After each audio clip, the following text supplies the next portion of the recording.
Hi, we're live back from quarantine. This is OT in the Real World. I'm Lauren, an OTA, and this is Kim, an OTR. And we're just trying to give little short videos, just quick snippets of what we're kind of seeing during distant learning. So I think Kim has a couple things she wants to say.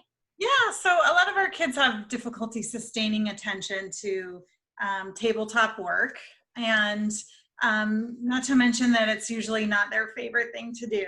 So one thing we notice a lot is when kids are, say, writing, they will often start looking away, sometimes turning their whole head, or sometimes it's less obvious while they're writing, and they keep doing it. So then their writing obviously is less accurate, suffers when they do that. So here's how we address that.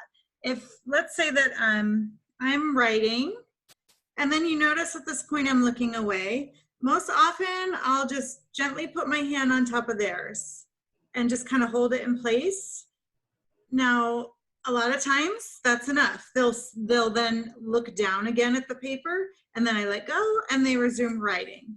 Another scenario is they'll be doing that and they don't necessarily look. They're still distracted and looking away. Sometimes I can just wait, depending on my student, but then sometimes I'll maybe take their hand and do a gentle like tap, tap, tap, just because that change in that motion that I'm providing suddenly draws their attention down. And then again, I let them write. And then another thing is I might just make a little tapping sound, make a little auditory cue, anything that's going to draw their attention back to here. Yeah. I prefer that to constant. Yes.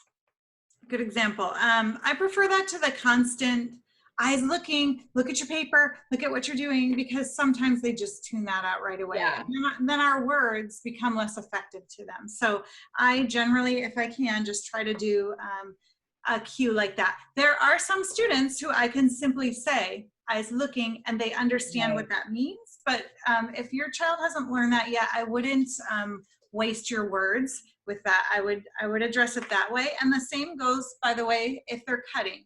So any other fine motor task, they're cutting, they look away.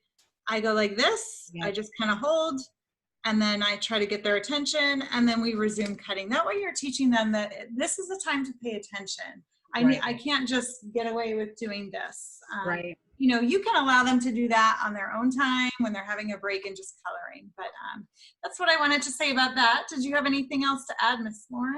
No, I think the only thing is that, you know, I know we've already discussed positioning and everything like that, but we kind of just wanted to say a little bit more about that because it really can make or break it.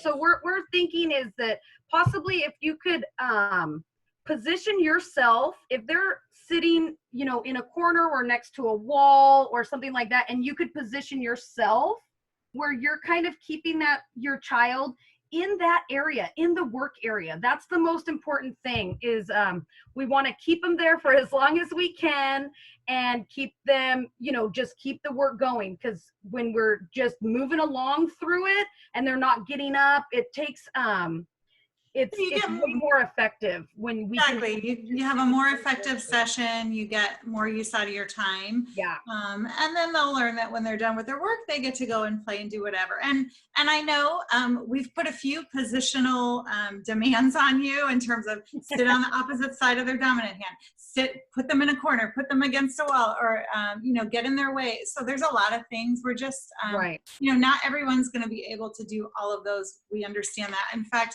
that's why we both sit on rolling stools in our sessions, because we find that we have to be like ready to be on all sides of them.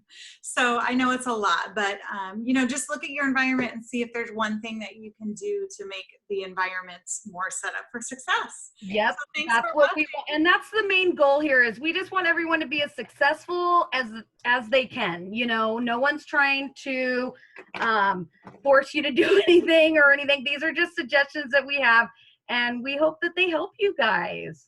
Yeah, you guys are doing great. Thanks for watching and keep up the good work.